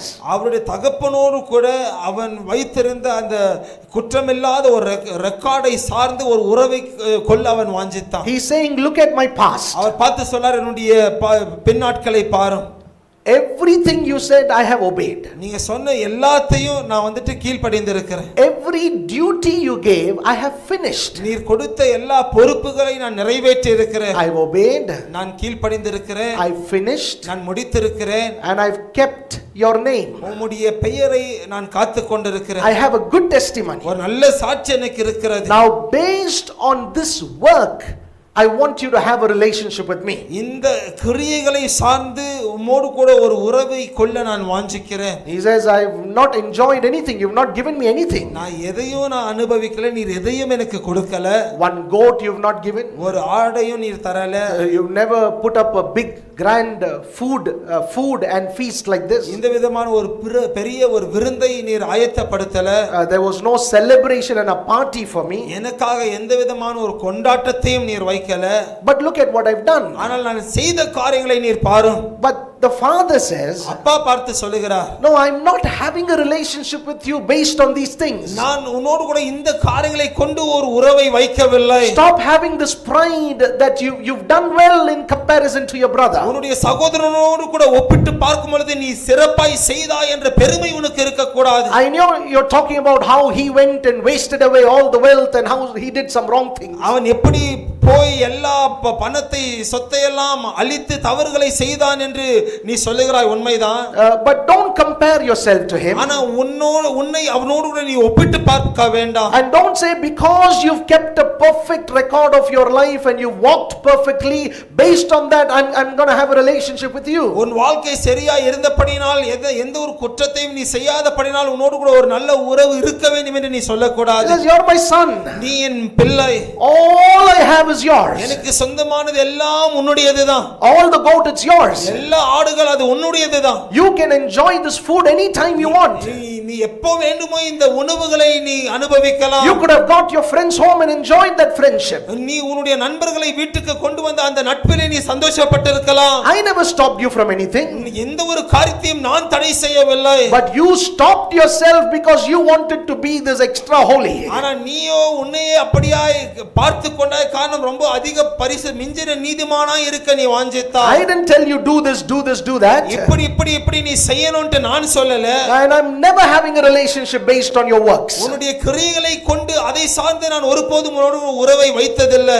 God wants us to rest in his love. தேவனோ அவருடைய அன்பிலே நாங்கள் இளைப்பாறும்படிக்காய் அவர் வாஞ்சிக்கிறார். To rest in his love and enjoy his love. அவருடைய அன்பிலே நாங்கள் இளைப்பார்ந்து அவருடைய அன்பை நாங்கள் சந்தோஷமாய் அனுபவிக்க வேண்டும். Irrespective of what you've done, what you've not done. நீங்க எதை செஞ்சீங்க எதை செய்யல அதெல்லாம் ஒரு புறம் இருந்தாலும் just enjoy the love of God. தேவனுடைய அன்பை நீங்கள் சந்தோஷமாய் அனுபவிக்க வேண்டும். How many of us are very sure no life, no death, nothing in this world can separate us from the love of God? எந்த ஜீவனானாலும் மரணமானாலும் உலகத்தின் எந்த ஒரு காரியமும் தேவனுடைய அன்பை விட்டு எங்களை பிரிக்காது என்று எத்தனை You are the son and the daughter of God. நீங்களோ தேவனுடைய மகனாய் மகளாய் இருக்கிறீர்கள். Yes, repentance is important. மனம் திரும்புதல் அது முக்கியம்தான். Having a good testimony is important. நல்ல சாட்சியை பெற்றிருப்பது முக்கியம்தான். But don't say because I have this you have to have a relationship with me now. ஆனா இதெல்லாம் இருக்கிறதுனால நீர் என்னோடு கூட நீர் உறவு கொண்டுதான் ஆக வேண்டும் என்று நாங்க சொல்ல முடியாது. God is not a slave. தேவன் ஒரு அடிமை அல்ல. Neither are you a slave. நீங்களும் கூட ஒரு அடிமை அல்ல. This must be built on love. இது அன்பின் மேல கட்டப்பட்டதா இருக்க வேண்டும்.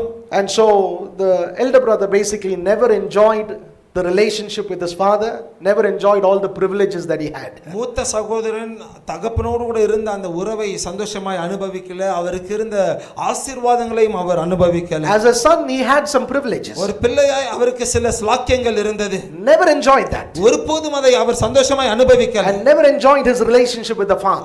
அவருடைய பிதாவோடு கூட இருந்த அந்த உறவையும் அவர் அனுபவிக்கல. No, let's not be like that. அந்த விதமாக இருக்க கூடாது. Today when you go home, இன்றைக்கு நீங்க வீட்டுக்கு திரும்பி போகும்போது you don't have to kneel down and sit in one corner and pray. Do that, it is good. நீங்க முழங்கால் படியிட்டு ஏதோ ஒரு ஓரமாய் போய் நீங்க ஜெபிக்க வேண்டிய ஒரு தேவையில்லை. அதை செய்வது நல்லதுதான். It's important we do that. அதை செய்வது முக்கியம்தான். But as you get into the home, just enjoy the father's love. ஆனா வீட்டுக்குள்ளாக போகும்போது பிதாவுடைய அன்பிலே நீங்கள் மகிழ கற்றுக்கொள்ள வேண்டும். Say, Father, I love you, I enjoy your presence. அப்பா உம்மை நான் நேசிக்கிறேன், உம்முடைய பிரசன்னத்திற்காக ஸ்தோத்திரம் என்று நீங்க சொல்ல வேண்டும். And so Luke 15:29 and 30. லூக்காவின் சுவிசேஷம் 15வது அதிகாரம் 29 மற்றும் 30வது வசனங்கள். The feast, the good friends, everything was always his, but he never enjoyed it. அந்த விருந்து நல்ல நண்பர்கள் எல்லாமே அவருக்கு எப்பவுமே சொந்தமானதா இருந்தாலும் அதை அவர் அனுபவிக்கல. In Mark chapter 10 we read a similar incident. மார்க்கின் சுவிசேஷம் 10வது அதிகாரம் Sorry, Luke 10. லூக்காவின் சுவிசேஷம் 10வது அதிகாரத்தில் அதே போன்ற ஒரு சம்பவத்தை நாங்கள் வாசிக்கிறோம். There were two women, Mary and Martha. இரண்டு ஸ்திரீமார்கள் மரியாளும் மார்த்தாவும் இருந்தார்கள். Martha focused on serving God and neglected to enjoy his presence and his teaching. மார்த்தாலோ தேவனை சேவிக்கிறதிலே கவனமாயிருந்து அவருடைய பிரசன்னத்தையும் அவருடைய போதனையும் அவள் விட்டாள். Never enjoyed it. அதை அனுபவிக்கல. What was the result of it? அதன் விளைவு என்ன? She started murmuring and complaining as you look at this woman, this Mary, and she started pointing out to others and started criticizing others. அவள் முறுமுறுத்து கை காட்டி இத மரியாளை பாருங்கன்ட்டு பிறரை குறித்து குறை சொல்ல அவள் ஆரம்பிக்கிறாள். She became judgmental and she started criticizing. நியாயம் தீர்க்க ஆரம்பிக்கிறாள், குறை சொல்ல ஆரம்பிக்கிறாள். What was the problem? பிரச்சனை என்ன? Because she never enjoyed the presence and the teaching. காரணம் பிரசன்னத்தையும் அந்த போதனையையும் அவள் அனுபவிக்கல. For her it was all ministry. அவளுக்கு எல்லாமே ஊழியம்தான். Ministry is important. ஊழியம் முக்கியம்தான். Serving God is important. தேவனை சேவிக்கிறது முக்கியம்தான். But that should not take the place of a relationship. ஆனா எங்களுடைய உறவின் இடத்தை அது எடுத்துக்கொள்ள கூடாது. We read one more such incident. இன்னொரு அந்த விதமான ஒரு சம்பவத்தை வாசிக்கிறோம். In Mark 14. மார்க்கின் சுவிசேஷம் 14வது அதிகாரம். From verse 3 onwards, this lady comes with an alabaster box and breaks that costly ointment and pours it on the head of Jesus. மூன்றாவது வசனத்திலிருந்து ஒரு விலை உயர்ந்த தைல கோப்பையை அந்த ஸ்திரீயானவள் எடுத்து வந்து இயேசுவுடைய பாதத்தில் அதை உடைக்கிறார். And verse 5 the Bible says, 5வது வசனத்தில் வேதம் சொல்லுகிறது, the people around her murmured against her. அவளை சுற்றி இருந்த ஜனங்களோ அவளுக்கு விரோதமாய் முறுமுறுத்தார்கள். I saw the original of that. அதனுடைய மூல பாஷையை நான் பார்த்தேன். The Bible says they sharply criticized her. வேதம் சொல்லுகிறது ரொம்ப கூர்மையாய் அவளை குறித்து குறை பேசினார்கள். Which means they said words that could break our heart. அதற்கு அர்த்தம் இருதயத்தை உடைக்கக்கூடிய கூர்மையான வார்த்தைகளை பேசினார்கள். They said, oh, this could have been given to the poor. அவங்க பார்த்து சொன்னாங்க, இதை ஏழைகளுக்கு கொடுத்திருக்கலாமே. Imagine, a son takes his father out. He's earned money and he wants to take his father out and he wants to get some good food in a restaurant. கற்பனை செய்து பாருங்க, ஒரு பிள்ளை நல்ல பணம் சம்பாதித்திருக்கிறான், தகப்பனை வெளியே கொண்டு போய் நல்ல உணவு வாங்கி கொடுக்க அவன் வாஞ்சிக்கிறான். Okay, imagine he has little.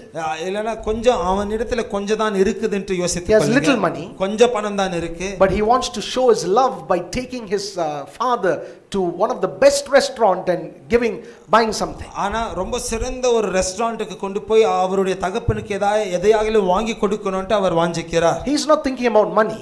அவர் பணத்தை குறித்து யோசிக்கல. His mindset is he's trying to show love. அவருடைய மனநிலை எல்லாம் அன்பை நான் காட்டணும்.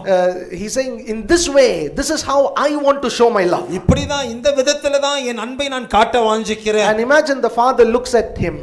தகப்பன் வந்துட்டு அவரை பார்த்து சொல்றாரு, oh, this if you could have given it to two poor people, இத வந்து நீ ஒரு ரெண்டு ஏழைக்கு கொடுத்திருந்தா it would have been so nice. அது எவ்வளவு நல்லா இருந்திருக்கும். No, there it's not about money. அது அங்கே அது பணத்தை குறித்த ஒரு காரியம் அல்ல. It's about love. அது அன்பை குறித்ததான காரியம். Some of us find it very difficult to receive love and to give love. எங்களில் சிலர் அன்பை பெற்றுக்கொள்ளவும் அன்பை கொடுக்கவும் ரொம்ப கஷ்டப்படுகிறோம். I bet you there are parents here, if your son or daughter comes and gives something costly to you, one of your first reaction will be, இது ஏன் போய் இவ்ளோ பணம் செலவு பண்ண, because we're not able to see love.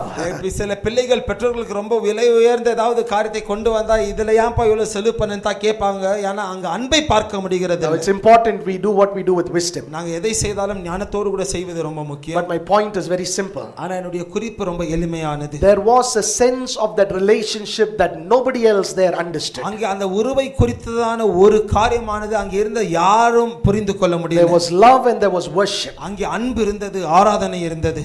And others would say, oh, what this lady, what she does this and that outside here, she comes and lifts her hands and she worship. God says, and there were those who stood and said, if Jesus knew what kind of a woman this is. அங்க பார்த்த சில ஜனங்க சொன்னாங்க, இந்த ஸ்திரீ வெளியே எப்படி எல்லாம் வாழ்ந்து இங்க வந்து இப்படி செய்கிறாள். சிலர் பார்த்து சொன்னாங்க, இயேசு இந்த ஸ்திரீ யார் என்று அறிந்திருப்பார் என்று சொன்னாங்க. There were those who were ready to judge. சிலர் நியாயம் தீர்க்க ஆயத்தமாய் இருந்தார்கள். You see, that's why we should never judge anybody during worship time. ஆகையால் தான் ஒருவரையும் கூட ஆராதனை நேரத்தில் நாங்கள் நியாயம் தீர்க்க கூடாது. Because our judgments can be wrong. காரணம் எங்களுடைய நியாய தீர்ப்பு தவறா இருக்க கூடும். Because God is a God who sees the heart. காரணம் தேவனோ அவர் இருதயத்தை காண்கிறவர். And in this incident Jesus said, wherever gospel is preached, preach this also. இந்த சம்பவத்தில் இயேசு பார்த்து சொல்கிறார், எங்கெல்லாம் சுவிசேஷம் பிரசங்கிக்கப்படுகிறதோ இதை நீங்கள் சொல்ல வேண்டும். He said, make sure you preach this because this is about love. இதை நீங்கள் சொல்லிதான் ஆக வேண்டும். காரணம் இது அன்பை குறித்ததான ஒரு காரியம். This is not about how much who gave. இது யார் எவ்வளவு கொடுத்தாங்க என்ற ஒரு விஷயம் அல்ல. This is not about rich or poor. இது ஏழை பணக்காரனை குறித்ததான காரியம் அல்ல. This is about love. This is about worship. இது அன்பை குறித்ததாய் இருக்கிறது, ஆராதனையை குறித்ததாய் இருக்கிறது. And so those who want to criticize, let them criticize. We will love God with all our heart, all our mind and all our strength. ஆகையால் குறை சொல்லுகிறவர்கள் பேசட்டும், புறம் கூறட்டும், நாங்களோ முழு இருதயத்தோடு கூட எங்க தேவனுக்கு நாங்கள் அன்பை செலுத்துவோம். David looked at his wife and said, if you have a problem with the way I worship God, I'll get more undignified and continue to worship him, but I will never stop worshiping him. தாவீது தன்னுடைய மனைவி பார்த்து சொல்கிறான், நான் தேவனை ஆராதிக்கிறதில் உனக்கு பிரச்சனை இருக்கும் என்று சொன்னால் இன்னும் கனவீனமாய் மாறி நான் ஆராதிப்பேனே தவிர இதை நான் விட மாட்டேன். And so let's not have this proud sibling mindset. ஆகையால் இந்த பெருமை உள்ள இந்த சகோதரனுடைய ஒரு மனப்பான்மை எங்களுக்கு இருக்க கூடாது.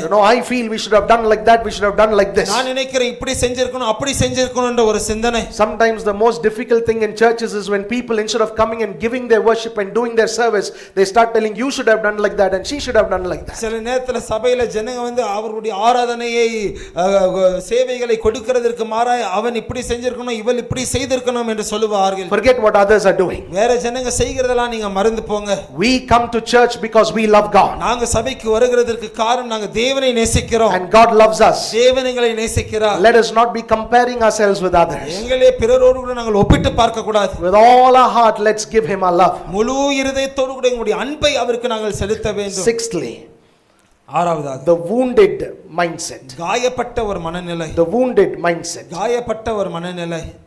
There is pain inside. உள்ளே வலி இருக்கிறது. And there is a fear that somebody would hurt us again. மீண்டுமா யாராவது எங்களை காயப்படுத்தலாம் என்ற ஒரு பயம் இருக்கிறது. I was hurt before.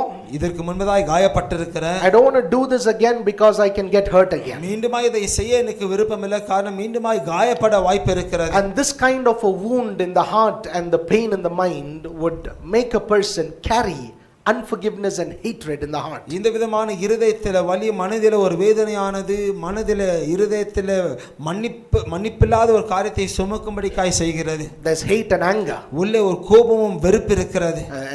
And particularly if that person resembles the person who hurt you, குறிப்பாய் அந்த மனிதன் உங்களை காயப்படுத்தின மனிதனை போலவே இருப்பார் என்று சொன்னார், then automatically that anger comes out. அப்போ இயல்பா அந்த அந்த அந்த அந்த கோபம் அங்கே வெளிப்படுகிறது. You know, one person spoke about how he doesn't like a particular car.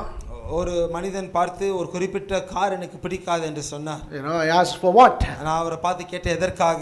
He said no, and he told some, you know, his family personal story, and because of some emotional story he does not like that car. குடும்பத்தின் ஏதோ ஒரு கதையை சொன்னாரு, ஒரு ரொம்ப உணர்ச்சி பூர்வமான ஒரு கதை, அது நிமித்தமாய் ஒரு குறிப்பிட்ட கார் அவருக்கு பிடிக்காது. You know, because there's that resemblance. There also it was the same car, this also is the same car. அங்கேயும் அதே மாதிரி ஒரு கார் இருந்தது, இதுவும் இந்த காரும் அதே மாதிரி இருக்கு, ஆகையால் எனக்கு இது பிடிக்காது. Happens with human beings. மனிதர்களோடு கூடவும் அது நடக்கிறது. And so there is a difficulty because of the wound in the heart. There is a difficulty to comprehend God's genuine love. இருதயத்திலே இருக்கிற காயத்தின் நிமித்தமாய் தேவனுடைய உண்மையான அன்பை ஊகிக்க முடியாமல் போகிறது. You know, எனக்கு புரியுது, ஜனங்க இவங்க அப்படி பண்ணிட்டாங்க, அவங்க இப்படி பண்ணிட்டாங்க, பாஸ்டர் பண்ணிட்டாரு, வேற யாரோ நீங்க மேல பார்த்த ஒரு மனிதன் தவறு செஞ்சிட்டாரு, இதெல்லாம் எனக்கு புரியுது. ஆனா ஜனங்களை இப்படி பார்த்து பழகிவிட்டனால தேவனை பார்க்கும் பொழுதும் அவரு உண்மையா நேசிக்க முடியாது என்கிற அந்த மனநிலைமையில நாம் இருக்கக்கூடாது. அந்த மனநிலைமை இருக்கிறது என்று சொன்னால் மற்ற உறவிலிருந்து இருக்கிற காயம் இதையும் பாதிக்கிறது என்பதாய் அர்த்தம். So I believe, and the Bible says God's love is very genuine and true. நான் விசுவாசிக்கிறேன், வேதமும் சொல்லுகிறது தேவனுடைய அன்பு அது மிக உண்மையுள்ள ஒரு அன்பு. Jeremiah 31:3. எரேமியாவின் புத்தகம் 31வது அதிகாரம் 3வது வசனம். Yes, I have loved you with an everlasting love. ஆமா, அநாதி சிநேகத்தினால் உன்னை நான் நேசித்திருக்கிறேன். Therefore with loving kindness I have drawn you to me. ஆயல் அன்பின் இரக்கத்தினாலே உன்னை என்னிடத்திலே நான் கிட்ட சேர்த்திருக்கிறேன். With eternal love, நித்திய அன்பு, continuous love. தொடர்ச்சியான அன்பு. Listen friend, every other love can fail, God's love can never fail. எல்லா அன்பும் அது தோர்த்து போகலாம், ஆனால் தேவ அன்பு அது தோர்த்து போகிறது இல்லை. I understand whatever hurt you have, எதல்ல நீங்க காயப்பட்டிருக்கிறதை நான் புரிந்து கொள்கிறேன். but don't think God like that. ஆனால் தேவனை அந்த விதமாய் நீங்கள் யோசிக்க கூடாது. God's love is genuine and true. தேவனுடைய அன்பு அது உண்மையான ஒரு அன்பு. Touch somebody next to you, tell them உங்களை உண்மையா நேசிக்கிற ஒருத்தர் இருக்கிறார். சொல்லி பாருங்க, உங்களை உண்மையா நேசிக்கிற ஒருவர் இருக்கிறார். இப்போ கேட்டு பாருங்க, யார் அவரு, என்ன பேர் சொல்றாங்க கேட்கலாம். யார் அவரு கேளுங்க. சிலர் யாரா இருக்கலாம், இயேசு. எல்லா அன்பு மாறி போனாலும் மாறாத நித்திய அநாதி அன்பினாலே நம்மை முழுமையாய் அவருக்கு நேராய் இழுத்து கொண்டிருக்கிறார். And so his love is a true love. அவருடைய அன்பு உண்மையான அன்பு. Seventhly and lastly, ஏழாவதாக கடைசியாக self critical mindset. தன்னையே குறை சொல்லுகிற ஒரு மனப்பான்மை. All right, now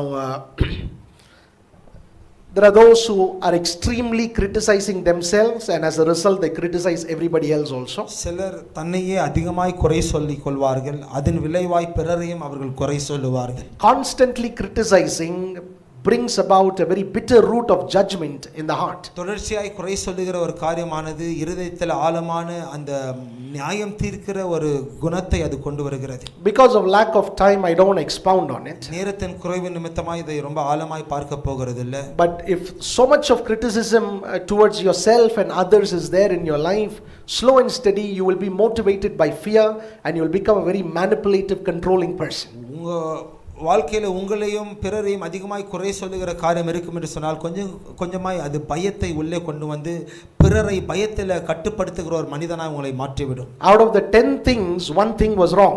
10 காரியங்களிலே ஒரு காரியம் தவறாய் இருந்தது. If you're a person who becomes blind to the 9 things and hold on only to that one, there's a big problem. நீங்க அந்த 9 காரியங்களை பார்க்க முடியாமல் தவறு செய்த ஒரே காரியத்தை பார்க்கிற மனிதனாய் இருப்பீர்கள் என்று சொன்னால் ஒரு பெரிய பிரச்சனை உங்க வாழ்க்கையில When இருக்கு. God spoke to the churches in Revelation, தேவன் வெளிப்படுத்தின புத்தகத்தில் இருக்கிற சபைகளோடு கூட அவர் பேசின he பொழுது never directly got into a talk where he had an issue with them. ஒருபோதும் கூட நேரடியாய் அவங்க கிட்ட இருக்கிற பிரச்சனையை அவர் சொல்லல. He took into account all of their good, முதல்ல அவங்க செய்த எல்லா நன்மைகளை குறித்து அவர் பேசுகிறார். and he counts it and he says these good things you've done. அதை எண்ணி பார்த்து இந்த நல்ல காரியங்களை நீ செய்திருக்கிறாய் என்று அவர் சொல்லுகிறார். But this one thing I have against you. ஆனா இந்த ஒரு காரியத்துல எனக்கு உன் பேர்ல குறை உண்டு. That's how our thinking should be. எங்களுடைய சிந்தனை அந்த விதமாக இருக்க வேண்டும். Now people with this self-critical mindset, தங்களை குறை சொல்லுகிற ஒரு மனப்பான்மை கொண்டிருக்கிறவர்கள், they find it very difficult to comprehend the abundant grace and the mercy of God. தேவனுடைய பெரிதான கிருபையை இரக்கத்தை புரிந்து கொள்ள அவர்களால கூடாமல் போகிறது. They say, what, so much he can forgive, is it? அவ்வளவு அவரால மன்னிக்க முடியுமா அப்படின்னு கேட்பாங்க. So much grace, is it? அத்தனை கிருபையா? Even if I'm not qualified, he will give it to me, is it? நான் தேறினவனாய் இல்லாமல் இருந்தாலும் எனக்கு அவர் கொடுப்பாரா? So many people, they have jobs they are not qualified for. எத்தனையோ ஜனங்கள் அவர்களுக்கு தகுதி இல்லாத வேலைகளை பெற்றிருக்கிறார்கள். God gave it to them. தேவன் அவர்களுக்கு அதை கொடுத்தார். And somewhere there they had to open up their heart and say, yes Lord, your grace is huge. அவருடைய இருதயத்தை திறந்து ஆம் ஆண்டவரே உம்முடைய கிருபை அது பெரிதானது என்று அவர்கள் ஏற்றுக்கொள்ள வேண்டியதா That இருந்தது. you're rich in mercy. நீர் கிருபையிலே இரக்கத்தில் ஐஸ்வரியம் உள்ளவர். Abundant in grace and rich in mercy. கிருபையிலே நிறைந்தவராய் இரக்கத்தில் ஐஸ்வரியம் உள்ளவராய் நீர் இருக்கிறீர். Ephesians 2:4 the Bible says God who is rich in mercy. எபேசியரின் புத்தகம் 2:4 வேதம் சொல்கிறது இரக்கத்தில் ஐஸ்வரியம் உள்ள தேவன். And with great love he loved us. பெரிய ஒரு அன்பினால் எங்களை அவர் நேசித்திருக்கிறார். Great love. பெரிய ஒரு அன்பு. Rich in mercy. இரக்கத்தில் ஐஸ்வரியம். Great love. பெரிய அன்பு. Would you repeat this after me? Rich in mercy. Rich in mercy. Loud and clear. Rich in mercy. Rich in mercy. Great in love. Great in love. Now repeat this. My heavenly Father. My heavenly Father is rich in mercy. is rich in mercy. And great in love. And great in love. என்னுடைய பரலோகத்தின் தகப்பன். என்னுடைய பரலோகத்தின் தகப்பன். அவர் இரக்கத்தில் ஐஸ்வரியம் உள்ளவர். அவர் இரக்கத்தில் ஐஸ்வரியம் உள்ளவர். பெரிய அன்புள்ளவர். பெரிய அன்புள்ளவர். விசுவாசிக்கிறவர்கள் ஒரு விசை கரம் தட்டி ஆண்டவர் நாமத்தை மகிமைப்படுத்தலாம். And so if you have the prodigal son mindset, ஆக இந்த கெட்ட குமாரனின் மனப்பான்மை உங்களுக்கு இருக்கும் என்று this is சொன்னால் God's word to you. உங்களுக்கு தேவனுடைய வார்த்தை இதுதான். While you were a sinner, Christ died for you. நீங்க பாவியாய் இருந்த போதிலும் கிறிஸ்து உங்களுக்காக மரித்தார். While you were a sinner, God loved you. நீங்கள் பாவியாய் இருந்த போதிலும் தேவன் உங்களை நேசித்தார். To the slave, God says, அடிமைகளை பார்த்து தேவன் சொல்லுகிறார், even before the foundations of the world I chose you to be my son and my daughter. உலக தோற்றத்திற்கு முன்பதாகவே என்னுடைய குமாரனாய் குமாரத்தியாய் இருக்கும்படிக்காய் நான் உங்களை தெரிந்து கொண்டேன். To those with the orphan mindset, the Bible says, அனாதையின் மனப்பான்மை உள்ளவர்களுக்கு தேவன் சொல்லுகிறார், even before you were born I chose you. நீங்க பிறந்ததற்கு முன்பதாகவே நான் உங்களை தெரிந்து கொண்டேன். And I planned to adopt you into my family. என்னுடைய குடும்பத்திற்குள்ளாக உங்களை தத்தெடுக்கும்படிக்காய் நான் தெரிந்து கொண்டேன். To the one who is an outcast and feels far away, God says, தள்ளப்பட்டவனாய் தூரமாய் உணர்கிறவனுக்கு தேவன் பார்த்து சொல்லுகிறார், I love you so much that I shed my blood to draw you near and close to me. உன்னை எத்தனையாய் நேசிக்கிறேன் என்று சொன்னால் உன்னை கிட்டி சேர்த்துக் கொள்ளும்படிக்காய் என்னுடைய சொந்த இரத்தத்தை நான் சிந்தினேன். To the proud elder brother, God says, பெருமையுள்ள மூத்த சகோதரனுக்கு தேவன் பார்த்து சொல்லுகிறார், don't be self-righteous. நீ சுய நீதியை கொண்டிருக்க கூடாது. Receive my love and it will always be constant on your life. என் அன்பை பெற்றுக்கொள், அது மாறாமல் உன் வாழ்க்கையில் அது தங்கி To those who are wounded, the Bible says, காயப்பட்டவர்களுக்கு வேதம் சொல்லுகிறது, others may have hurt you. வேற பிற ஜனங்கள் உங்களை காயப்படுத்தி இருக்கலாம். Your own father and mother could have forsaken you. உன்னுடைய சொந்த தாயும் தகப்பனும் உன்னை தள்ளி இருக்கலாம். But my love is eternal and constant and it will never fail over your life. என் அன்பு அது மாறாதது, அது நித்தியத்திற்கும் இருக்கிறது, உன்னை ஒருபோதும் அது விடாது. To the self-critical, the one who is always condemning yourself, the Bible says, யாரெல்லாம் தன்னையே குறை சொல்கிறார்களோ அந்த ஜனங்களுக்கு வேதம் சொல்லுகிறது, I love you because I love you. Stop condemning yourself. நான் உன்னை நேசிக்கிறேன், அதற்கு நீ அன்புள்ள, நீ நேசிக்கத்தக்கவன், ஆகையால் உன்னை நேசிக்கிறேன், உன்னையே குறை சொல்லுகிறதை நீ நிறுத்த வேண்டும். நான் உன்னை நேசிப்பதற்கு காரணமே நான் உன்னை நேசிக்கிறேன். நீ உன்னை நீயே குறை சொல்லி கொண்டே இருக்காதே. நீ குறை சொன்னாலும் சரி, உன்னை நீ பெரியவன் என்று சொன்னாலும் சரி, அதற்கும் என்னுடைய அன்புக்கும் எந்த சம்பந்தமும் இல்லை. என்னுடைய அன்பு நித்திய அன்பு என்பதா வேதம் சொல்லுகிறது. விசுவாசிக்கிறவர்கள் இன்னொரு விசை கரம் தட்டி ஆண்டவர் நாமத்தை மகிமைப்படுத்தலாம். Thank you Jesus. நாம் எழுந்து நின்று ஆண்டவரை நோக்கி பார்த்து நாம் ஜெபிக்க போகிறோம். நாம் ஜெபிப்பதற்கு முன்பதாய் கடைசி இந்த ஒரு வசனம், எழுந்து நிற்கலாம். நாம் ஜெபிப்பதற்கு முன்பதாய் இந்த ஒரு வசனத்தை நாம் கண்கள் மூடி சொல்ல போகிறோம். சிஸ்டர் பரிமளாவுக்கு பின்பதாய் நாம் இதை அறிக்கை செய்ய போகிறோம். I want you to repeat this after me. The first portion in English. I want everybody here to repeat this after me with our eyes closed. கண்களை மூடி. I want you to repeat this after me. Lift up your right hand. This is from 1 John 3:1. Behold what manner of love the Father has showed on us, that we should be the children of God. Once again, behold what manner of love the Father has bestowed on us, that we should be called the children of God. தமிழிலும் அதை நாம் திருப்பி சொல்லலாம். நாம் தேவனுடைய பிள்ளைகள் என்று நாம் தேவனுடைய பிள்ளைகள் என்று அழைக்கப்படுவதினாலே பிதாவானவர் நமக்கு பாராட்டின அன்பு எவ்வளவு பெரிதென்று பாருங்கள். எவ்வளவு பெரிதென்று பாருங்கள். இன்னொரு முறை தமிழில் சொல்லலாம் அதை. நாம் தேவனுடைய பிள்ளைகள் என்று அழைக்கப்படுவதினாலே பிதாவானவர் நமக்கு பாராட்டின அன்பு எவ்வளவு பெரிதென்று பாருங்கள். எவ்வளவு பெரிதென்று பாருங்கள். எல்லாரும் நாம் அப்படியே ஆண்டவரை நோக்கி பார்த்து நாம்